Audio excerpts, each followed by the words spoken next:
napasmado ang bunganga. Beep, beep, beep, beep, beep. Ang tagalupa, na viral ang mukha. Bip, bip, bip, bip, bip. Bumibip, bip, bip, bip, bip, bip, bip, bip, bip, bip, bip na ba? Ang lahat, Martian, Beep, beep, beep, beep. Enrico Pañero, Bip, bip, bip, bip, bip. Beep, beep, beep, Bip, bip, bip, bip, bip. Bip, bip, bip, bip, bip.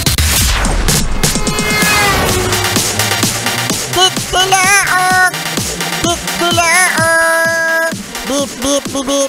Ito na ang 101.1 Yes FM Balitang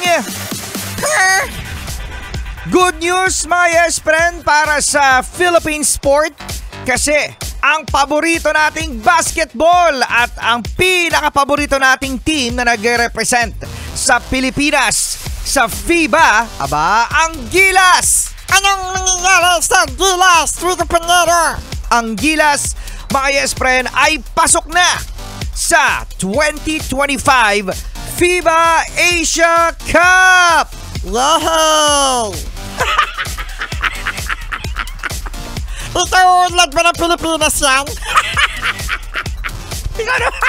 Ikaw naman nakakainis ka. Good news na nga yung sinasabi natin.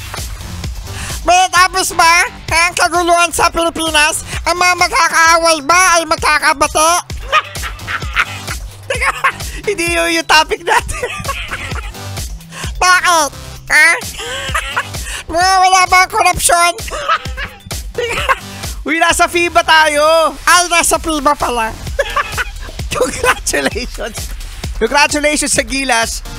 Dahil pasok nga sila mga yes friend dahil alam mo, ang malinis sa malinis ang pagkakapanalo ng Gilas Pilipinas sa Hong Kong.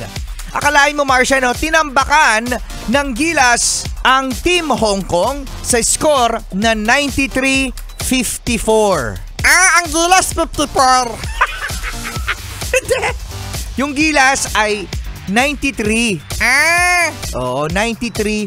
Tapos sa Hong Kong naman ay nakakuha ng score na 54 points. Una na ang nabalita mga yes friend na sa kauna-unahang pagkakataon ay natalo ng Gilas ang bansang New Zealand.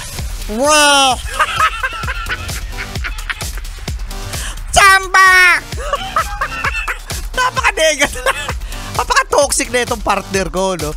Oh, ang galing-galing talaga ng Gilas mga yes friend kasi malaking malaking kupunan ang New Zealand and imagine mga yes friend kauna-unahan na natalo ng Gilas ang bansang New Zealand.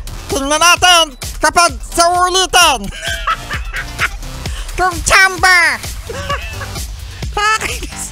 Nakakainis. Oh, kaya congratulations, palakpakan natin mga yes friend ang bumubuo sa Gilas Pilipinas kay Coach Tim Cone. Dahil syempre mga yes friend, malapit na malapit talaga sa ating puso ang basketball. Kaya di ba sabi Martian, kapag matataas ang mga kalaban, kapag maliliksi ang kalaban, mabibilis at maraming points na ang kalaban, ano ang sigaw ng Pilipino sa Gilas? Pucho! Pucho lang yan! Pucho! Puso! Di ba magandang balita yung mga yes friend. At least meron pa tayong masusubaybayan na laro ng basketball sa Gilas. At ang laban ng Gilas ay masusundan sa Saudi Arabia na kung saan gaganapin yan ng 2025 FIBA Asia Cup. Congratulations! Gilas! Yay! Labas sa ilong. Yay! Galing-galing! Magaling! Magaling! Yes, FM.